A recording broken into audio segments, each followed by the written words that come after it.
señor. Muy bien, bueno. Entonces, buenas tardes a todos. Gracias por invitarme a darles este seminario sobre el manejo actual de la hepatitis C en Colombia, que es interesante.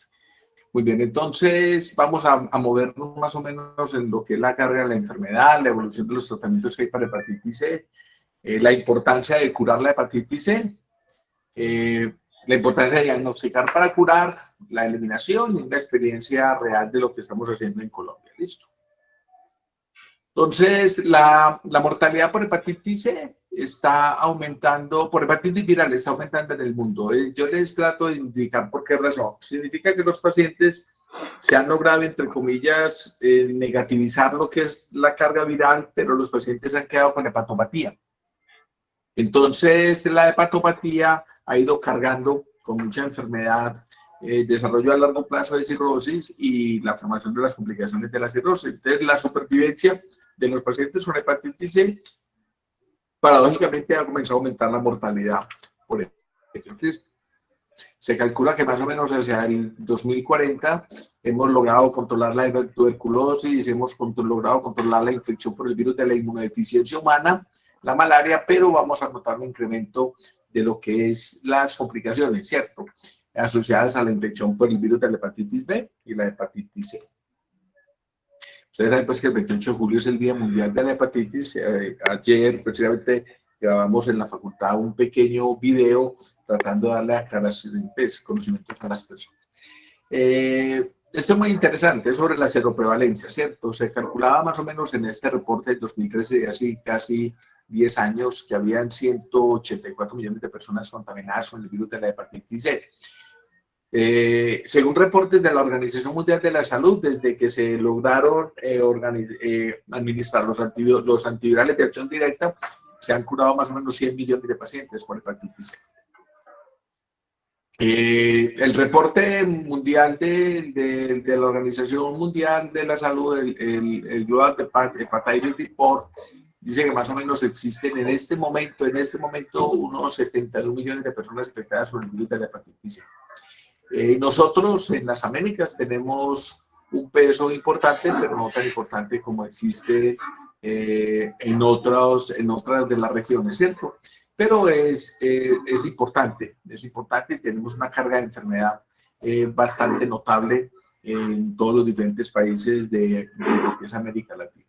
Entonces, ¿cuál es la importancia en relación al virus de la hepatitis C? Es persistir en la continuidad de lo que llaman la cascada de la continuidad de los servicios.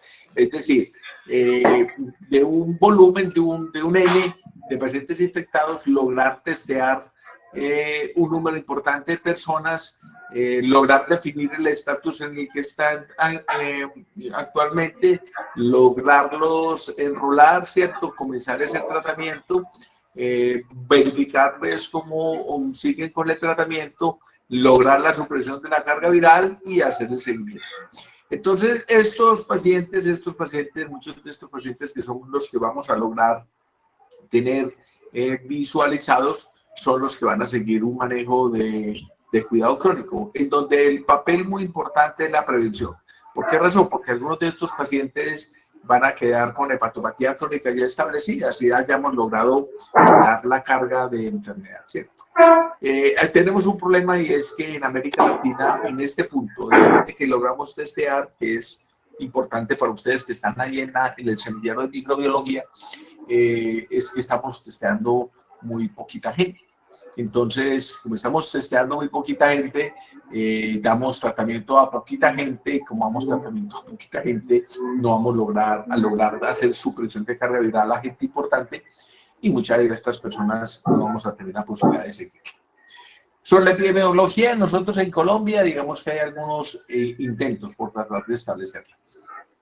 No hay un estudio que nos defina con certeza prevalencia de infección por el virus de la hepatitis C. Hemos hecho algunos intentos tratar de definir, y hay algunos reportes, digamos, en las diferentes series y revistas internacionales. En Nature, este es un reporte en donde se calcula, aquí estamos nosotros, que tenemos una prevalencia más o menos alrededor del 1%. es con lo que siempre los que hacemos de patología jugamos. Más o menos el 1% de la población debería tener infección por el virus de la hepatitis C. Aquí es el que se calcula, ¿cierto? Entonces, serían más o menos 500.000 personas con hepatitis C. Digamos que cerremos el número. 500.000 personas que estamos tratando de ver dónde están, porque no hemos logrado administrar toda esa cantidad de tratamientos. Digamos que hay intentos. Este es un intento del Hospital Universitario de la Samaritana con algunos compañeros que hacen de patología en Bogotá, con base en algunas de estas hipótesis, ¿cierto? Se cree que una prevalencia global, ellos decían que era el 0.1%,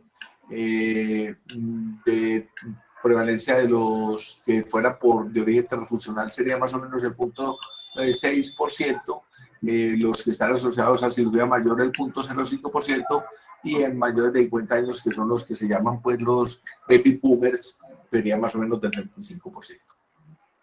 Nosotros hicimos un intento también, ya hace muchísimos años, muy recientemente habíamos llegado a algunos de los que nos formamos por fuera, tratar de definir entonces las características de pacientes transfundidos antes de 1994. Fue un reporte pequeño, se hizo un testeo a 166 pacientes y se encontró 11 casos de pacientes positivos que se inscriben aquí en el cuadro en donde pudieran ser los factores de riesgo. Eso es una cosa hecha hace 20 años, pues.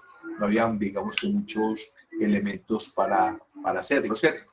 El genotipo que en ese momento se caracterizó era el genotipo 1, que es el genotipo de mayor prevalencia en el mundo. Listo. Los genotipos tampoco es que tengamos estudios muy importantes, pero se hace la propuesta de cómo es la distribución de los genotipos, al menos en Sudamérica, que es lo que más nos importa a nosotros. Y digamos que es importante lo que nosotros más o menos habíamos evaluado, que el genotipo más relevante podría ser el genotipo 1, o es el genotipo 1, ¿cierto? Y ese es realmente el que nosotros a diario vemos. Vemos pacientes con los otros genotipos, pues digamos que son escenarios diferentes, muchas veces son genotipos importados por virus adquiridos en otras regiones del mundo. Esta es más o menos la propuesta que se tiene de los genotipos circulantes. Este es un trabajo muy interesante que hizo el profesor Oscar Santos, que muchos de ustedes conocen también, que es profesor de nuestro grupo, en donde el 70% de los pacientes testeados, esto está publicado en Biomédica en el 2017, hace 5 años, eran de genotipos 1A y 1B, 1 logrado, o sea, digamos que la mayoría era genotipo 1, ¿cierto? Otro porcentaje que ahí se reporta son los diferentes genotipos, que les digo que son pacientes con escenarios diferentes, ¿cierto? La mayoría de los pacientes eran personas mayores de 40 años, que era más o menos lo que presupuestábamos que pudieran ser nuestros pacientes, ¿cierto? El reporte oficial entonces de Polaris es más o menos el que a continuación les muestro, y es el genotipo que predomina en nuestro medio, que pudiera ser, como la mayoría de países del mundo, el genotipo 1B. Entonces, esta cantidad de personas, digamos que teóricamente son no 500, sino 386.000, pues si miramos los diferentes grupos, ¿dónde están? Entonces, pudieran estar en pacientes que podríamos tamizar en consulta general, pacientes receptores de hemoderivados antes del 95, usuarios a drogas por vía parenteral, nacidos del 53 al 83, todos los que somos mayores de 50 años que pudimos haber estado expuestos al virus de la hepatitis C en la época pues, de la época de Alcón, toda esa época que era muy el peace and love y todo relacionado con los hippies pues, de este momento, ¿no? Ahí es donde deben estar, y son esa cantidad de pacientes que todavía no hemos logrado encontrar. ¿Cómo es la historia natural de la infección por el virus de la hepatitis C? O sea, un pequeño porcentaje de los pacientes son capaces de hacer una infección aguda clínicamente significativa, pero la mayoría de los pacientes, así mágicamente que el 70 y 85% que evaluemos después de 6 meses de la infección, ¿cierto? Ya van a tener definición de hepatitis crónica por virus de la hepatitis C. Se dice que más o menos desde la infección aguda hasta que comiencen las complicaciones pueden haber pasado de 20 a 30 años. ¿de acuerdo? Donde ya se forma un tejido cicatrizal y se forma todo lo que es la histopatología de la cirrosis, que son los nódulos, la fibrosis, ¿cierto? Y la alteración en la ecoestructura del hígado, ¿ya? Entonces los pacientes hacen cirrosis y se comienzan a descompensar. Se dice que más o menos de 1 al 4% por cada año se comienzan a descompensar y comienzan a afectar las complicaciones, ¿cierto? Complicaciones que son cirróticos que sangran, cirróticos que hacen peritonitis espontáneas, que hacen hemorragia digestiva, etcétera, etcétera, etcétera, ¿cierto? Y de esto quizás lo más importante son los pacientes que desarrollan carcinoma hepatocelular, que teóricamente está alrededor del 5 al 7%. Es un dato interesante y es que muchos de estos pacientes ya están infectados con virus de la inmunodeficiencia humana o se están trasplantados, son pacientes que pueden tener un curso de la enfermedad mucho más rápido y mucho más deteriorante. Entonces, ¿qué pasó con los tratamientos? Lo que pasó con los tratamientos que todos iban cuesta arriba, ¿cierto? Era tratando de encontrar como meta una resistencia viral sostenida que costó durante muchos años mucho trabajo, tratando de que todos los que hacíamos hepatología, apoyando los diferentes ensayos clínicos, pudiéramos lograr resistencias virales sostenidas, ¿no? Digamos que hubo conflictos de intereses, ¿cierto? Se desarrollaron algunos tipos de medicamentos, quizás por algunos acuerdos comerciales, pero bueno, digamos que eso forma parte de la realidad de todos los fármacos en nuestro mundo, ¿cierto? En esa época comenzó con el interferón, luego con el interferón pegilado, el interferón más la ribavirina y luego el interferón pegilado más la ribavirina. Los que ya llevamos muchos años en esto y nos ha tocado todos estos escenarios, una probabilidad de respuesta viral sostenida menor del 30%. Eso era como tener gripa todos los días durante un año, decían los pacientes. Listo. Digamos que hasta el 2009 más o menos, perdón, tomo un poquito aquí de agua. Gracias. El virus estaba ganando la batalla. Y se hablaba de lo que es la respuesta viral sostenida, que era tener una carga viral después de las 12 semanas de tratamientos que duraban 48 semanas hasta 72, con un deterioro muy importante y muy llamativo de la calidad de vida de los pacientes. Y se decía que estaba curado pues, el que de esa carga viral negativa, ¿cierto? Muchos ensayos clínicos, Max Hutchinson fue una persona muy importante en esa época, en la época en que nos tocó a nosotros hace ya muchos años todos estos ensayos clínicos, tratando de demostrar, digamos que opciones de tratamiento con lo que en ese momento era el interferón pegilado, alfa 2A, alfa 2B, y se hicieron diferentes ensayos clínicos tratando de mostrar que con uno con otro las cargas virales, las respuestas virales sostenidas eran comparables, pero muy bajas, ¿cierto? Digamos que comenzó a verse cómo disminuían en diferentes estudios de prevalencia la existencia de la infección y las complicaciones asociadas, ¿cierto? Digamos que entonces hubo unas propuestas de terapia de extensión, de combinaciones, etcétera, y más o menos todo se fue girando alrededor de casi 10 años con el interferón y con sus modificaciones, ¿cierto? Más o menos hacia el 98 apareció la ribavirina y digamos que comenzaron a hacerse algunas digamos, mezclas estratégicas con interferón pegilado y ribavirina, ¿cierto? Ya hacia el año 2000 comenzaron a aparecer los antivirales de detección directa, que cada uno se encargaba de actuar en diferentes proteínas pues, del virus y como eran diferentes bancos terapéuticos comenzaron a denominarse con diferentes sufijos, ¿cierto?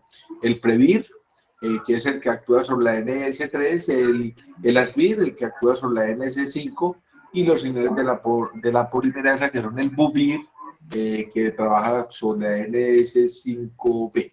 Entonces, con base en esto, se comenzaron a sintetizar o aparecieron diferentes medicamentos que fueron los que todos hemos comenzado a utilizar.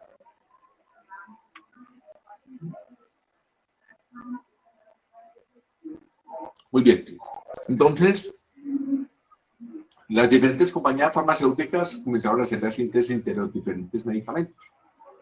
Los que llamaban inhibidores de la proteasa eran los que terminaban en Previr, Boceprevir, Lecapredil, Grazoprevir, Paritirravir, diferentes medicamentos que solo son combinados se fueron administrando.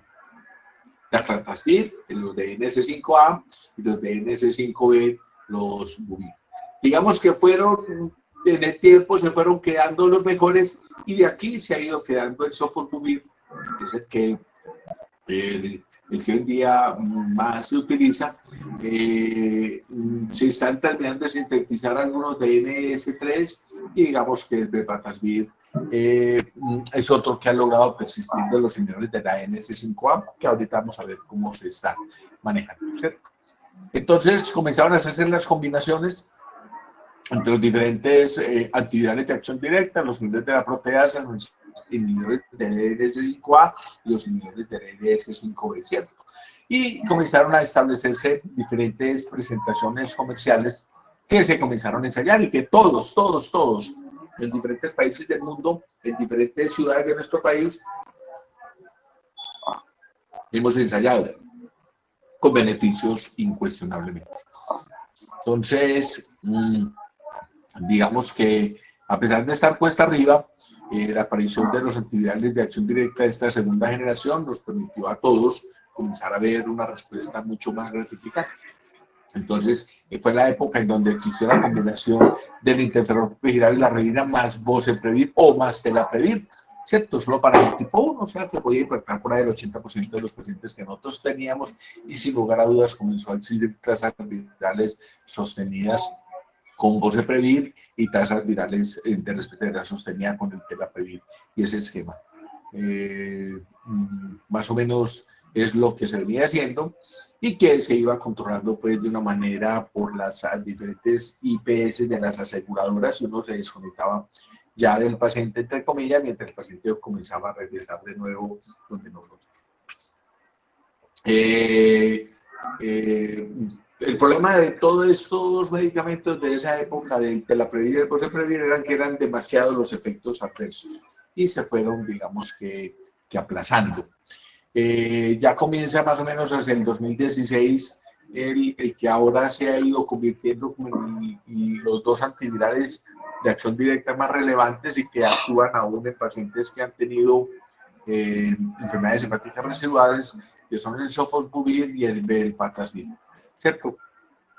Y con la combinación de 400 de Sofu y 100 del Velpa, en esquemas de tratamiento de 84 días, se está logrando una respuesta viral sostenida del 96 al 97%.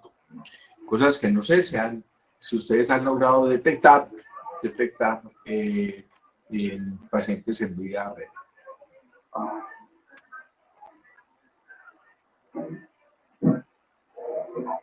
Muy bien. Digamos que el estudio actual, que ya hace más o menos 5 años, logró demostrarnos a todos que la respuesta viral sostenida en un N de pacientes de casi 1.400 de Sofosbuvir y Velpatasvir eran de una relevancia clínica epidemiológica muy alta y digamos que comenzó a sentarse como el tratamiento prácticamente de elección en todos los pacientes y en todos los genotipos. Es decir, el paciente cirrótico y no cirrótico, tratado y no tratado, tratado pues, el naïf, el no tratado, el experimentado, el tratado, con unas tasas de respuesta viral sostenida pues absolutamente ideales, 99% la mayoría de las veces. Y se volvió prácticamente una recomendación. ¿De acuerdo? Digamos que los genotipos prácticamente son todos los más prevalentes, aunque no estén todos. Esta es la opción que tenemos para ayudarle a otro tipo de pacientes, unos efectos colaterales que no son relevantes, generalmente no son relevantes y que se pueden ir vigilando de una manera pausada y tranquila. ¿Sí? El otro medicamento importante, la otra combinación interesante es el Lecapredil con el Pibrentasvir, que está en estudios de fase 2, fase 3, que va a ser una opción también muy interesante para aquellos pacientes pues, que que tengan infección por el virus de la hepatitis C, que hayan sido o reinfectados o que no hayan tenido una respuesta viral sostenida. Entonces, a medida que el tiempo iba pasando, desde el interferón estándar hasta los antivirales de acción directa, habían pasado prácticamente 10 años con un virus que poquito a poco iba perdiendo la batalla en relación al tratamiento. Entonces, ¿qué papel cumple el genotipo? ¿Qué papel cumple si el paciente tiene una cirrosis, está o no compensado, si es un paciente naivo experimentado, la población humana? Entonces, digamos que se comenzaban a hacer ensayos tratando de ver cómo era la respuesta para hacer las sugerencias adecuadas a los diferentes grupos del mundo. Entonces, se dejaron unas sugerencias precisas frente a los pacientes no cirróticos.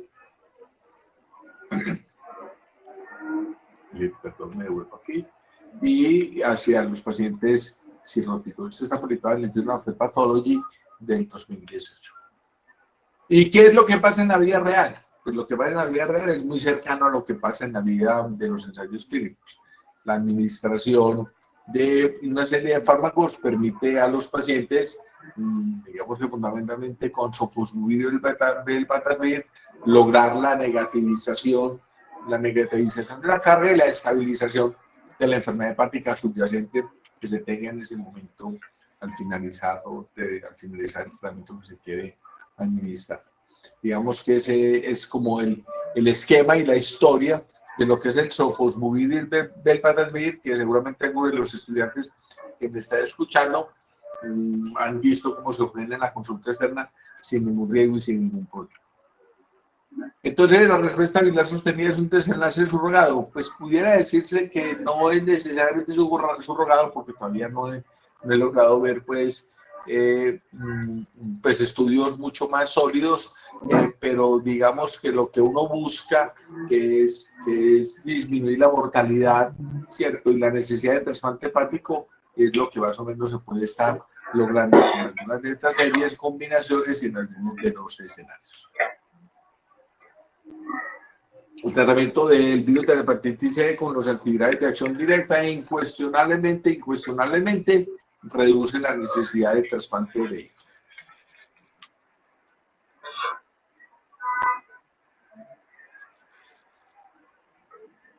Muy bien. Los pacientes en lista de espera se estabilizan. Es cierto pesar que tenga hepatocarcinoma, y como se estabilizan en lista de espera, digamos que el paciente, como no tiene descompensaciones asociadas a la inflamación crónica, no tiene sangrado, no tiene ascitis, etcétera, digamos que se reduce de manera indirecta la necesidad del trasplante hepático. La aparición de carcinoma hepatocelular también se debe vigilar, pero el problema es que la respuesta o el desarrollo de carcinoma hepatocelular está comenzando a aumentar en todos los pacientes que tienen tratamiento, porque los pacientes se estabilizan, si están cirróticos se quedan quietos y la cirrosis termina por ayudar al desarrollo de hepatocarcinoma.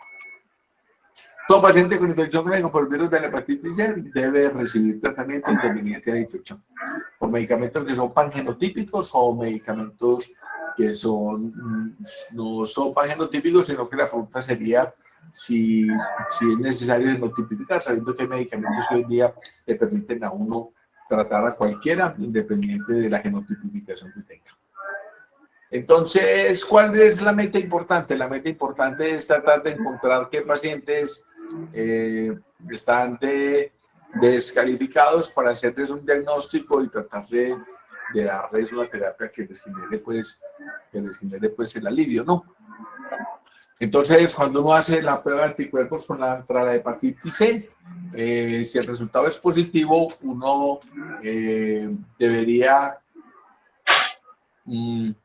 algunas veces, como digamos, que confirmarla, ¿cierto? Y si el resultado es positivo, pedirle una carga viral. Esa carga viral nos permite entonces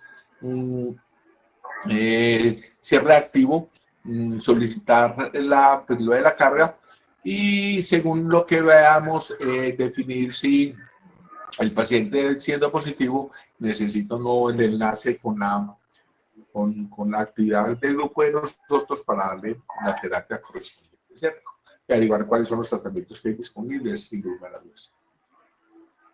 Entonces, es muy importante tratar de eliminarla y como ustedes vieron o han escuchado, eso no es de 5 días, sino que eso va a ser de una terapia bastante larga, con grupos adecuadamente experimentados y en donde los animales no necesariamente, pues, perdón, los animales no, los pacientes necesitarían de esquemas específicos para lograr las respuestas virales sostenidas. Listo. Es costoso, pero ya sí es una compra centralizada en la cual vamos a hablar al final, ¿cierto? ¿Cuáles son las preocupaciones? Las preocupaciones es que la edad cumple un papel importante en la coinfección, el paciente sí es cirrótico, los pacientes de raza negra, los pacientes que ya han sido tratados, etcétera. Y son aquellos pacientes que se nos van a ir, entre comillas, escapando, nos van a dar dificultades con los años, pero hacia los cuales los antivirales de acción directa han cumplido un papel muy importante y sobre todo por su acceso universal. Entonces, como la OMS decidió erradicar el virus de la hepatitis C, de muchos países ya se han puesto a desarrollar, como incluyendo los de nosotros, algunos planes nacionales contra la hepatitis C. ¿De acuerdo? Tenemos unas guías que están aquí a la mano de todos ustedes y esa es la referencia. Eso es del Instituto Nacional de Salud. Ustedes ingresan fácilmente, no necesitan contraseña y les permite un alojamiento,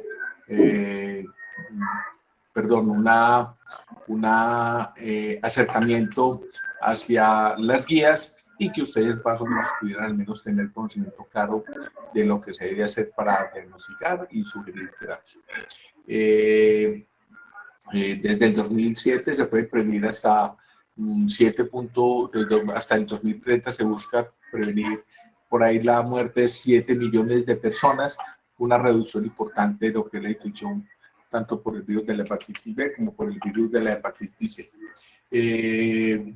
Tratar de testear o de estudiar a la mayoría de las personas que tengan factores de riesgo para poder darles el tratamiento de una manera oportuna. Listo. Estos son los países en donde se está tratando de hacer unas políticas específicas para disminuir la presencia viral, ¿cierto? Y nosotros estamos en rojo, como ustedes se pueden dar cuenta en este gráfico facilitado por la Asociación Colombiana de Hepatología. Estos son los países que son 47 de los 91, ¿cierto? Con infecciones nuevas que pudiera lograrse alcanzar respuestas virales sostenidas, ¿cierto? Estos son los cambios que ha ocurrido en la prevalencia en diferentes regiones. Fíjense que lo que somos nosotros, Centroamérica, etcétera, tenemos reducciones que no son demasiado significativas. Listo. Entonces, en el país hemos hecho muchos intentos, todos los que llevamos trabajando en estos años. Desafortunadamente, digamos que el tener la tutela nos facilitaba a todos poder hacerle los medicamentos. Hoy en día son medicamentos que están fuera del plan obligatorio, entonces es un lío para que se les pueda adjudicar a los pacientes. Digamos que nosotros tenemos algunos que se han ido asentando, ¿cierto? Y que ha permitido hacer la administración de diferentes esquemas. El más importante, sin lugar a dudas, es el Harmony, que es el Leipazid, uno de los más importantes es el Harmony, pero quizás el más relevante de todos, los dos más relevantes desde el 2018, es el Lectruxa, que es el Sofosbuvir, el Patalvir, o el Cepatier, que es el Vasprevir y el Grasoprevir. Digamos que son los dos medicamentos de antivirales de acción directa que tienen papel protagónico en nuestro medio. Las guías tanto americanas como las guías europeas, definen claramente a qué tipo de personas se les debe suministrar el medicamento para tratar de alcanzar estos objetivos. En Colombia, en vida real, estos son unos esquemas de pacientes tratados con diferentes esquemas, ¿cierto? Con respuestas virales, en algunos casos ideales, ¿cierto? En otros casos, cuando revisamos la condición de estos pacientes que fueron sometidos, entre comillas, o que tuvieron la oportunidad de recibir la vacuna y alojarse en sus hogares, el cuento de edad no es tan bueno porque aparentemente hubo importantes dificultades. Este es un estudio muy interesante también, hecha por la doctora Diana Barón, que son los pacientes que se han logrado administrar, que se han logrado estudiar y que se les ha logrado hacer todos los estudios complementarios para ver cómo la respuesta viral sostenida de ellos. Entonces, para tratar de ayudarnos entre todos, se hizo lo que es la compra centralizada de medicamentos para el tratamiento de la hepatitis C, es decir, para atender a los pacientes un poquitico amarraditos, ¿cierto? Para administrarle la terapia, ¿de acuerdo? La compra centralizada ha permitido tener muchos medicamentos disponibles. Este es un listado. Perdón, me tomo el juguito. Un listado de los diferentes esquemas, y yo pienso que debería quedarse con el más importante en este momento, que sería el sofosbuvir y el beltapasvir, que es, digamos, el tratamiento que actualmente se tiene administrado y que es el que se logró reunir dentro de las terapias de tipo centralizado, ¿cierto? Ahorita les voy a mostrar más o menos la propuesta que se tiene. Entonces, desde que tenemos la compra centralizada, digamos que los pacientes que se han logrado curar, es la mayoría, casi el 96%. En resumen, entonces, lo más importante es tratar de encontrar esos miles de personas que faltan por estudiar, por diagnosticar y poder tratar y curar para hepatitis C. Recordar que debemos tamizar a los pacientes receptores de hemoderivados antes del 95, usuarios por drogas por vía parenteral, los nacidos de 1953 a 1983 y hoy en día las personas mayores de 80 años. Sofosbuvir velpatasvir nos permite administrarse tanto a pacientes infectados como no infectados, cirróticos y no cirróticos, con respuestas virales que son sostenidas y que son significativas. Quedo atento a las preguntas que tengan y ver cómo les puedo ayudar a resolverlas. Un abrazo y un feliz día. ¿Todo claro? Muchas gracias, doctor. Sí, todo súper claro. El estudiante Andrés Medina tiene una pregunta. Dale, Andrés. Profe, hola, ¿cómo estás? ¿Me escuchan? Hola. Profe, Dime. lo que pasa es que tú decías que habían unas comorbilidades, pues, que los pacientes con hepatitis C, que era como VIH o diferentes comorbilidades.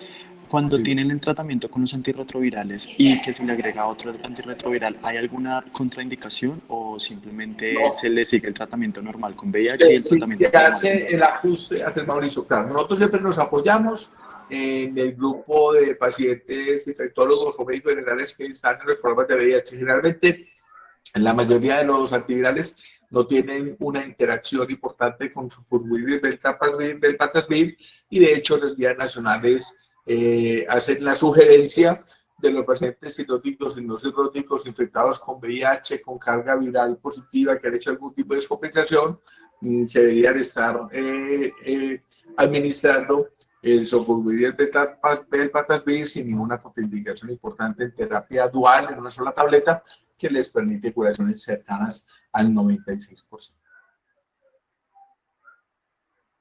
Esos medicamentos son súper costosos, ¿cierto? O sea, Esos medicamentos son compras centralizadas, se elaboran con MIPRES Cuando llegaron estaban a 84 millones de pesos el mes, ya están como a 30 millones, pero la compra centralizada permite la administración a todos los pacientes con el simple desarrollo de... Ok, sí, pero digamos, pacientes que nosotros, por ejemplo, tenemos pacientes habitantes de calle o pacientes que tienen una comorbilidades mucho mayores que se evidencian que tienen VIH y hepatitis C. Todos esos pacientes que están ahí y que nos llegan de pronto a un hospital público de algún pueblo o de algún lugar, ¿tienen la capacidad o eso tienen la capacidad para decir como, bueno, tenemos que empezar este tratamiento o también se les haría con el interferón primero y con la nevirapina? No, a esos Rivaroxaban. no, a estos pacientes, Andrés, la idea es administrarles terapia supervisada con el Sofubelpa. ¿Sabes por qué? Porque es asegurar y tratar de que no vayan a ser multiplicadores, porque los pacientes se pueden infectar y reinfectar con otros tipos de genotipos. Se les puede administrar, no es una contraindicación de ser habitante de calle, no se le van a entregar las 84 pastillas, sino que se les va a suministrar supervisado en los centros que existen de rehabilitación. Vale, profe, muchas gracias. A ti, muchas gracias. ¿Alguna otra pregunta? Entonces, terminamos ahí. Sí, doctor, muchísimas gracias, chicos. ¿Seguros que no tienen ninguna otra pregunta? No hay Por ninguna otra pregunta. las profes, tampoco.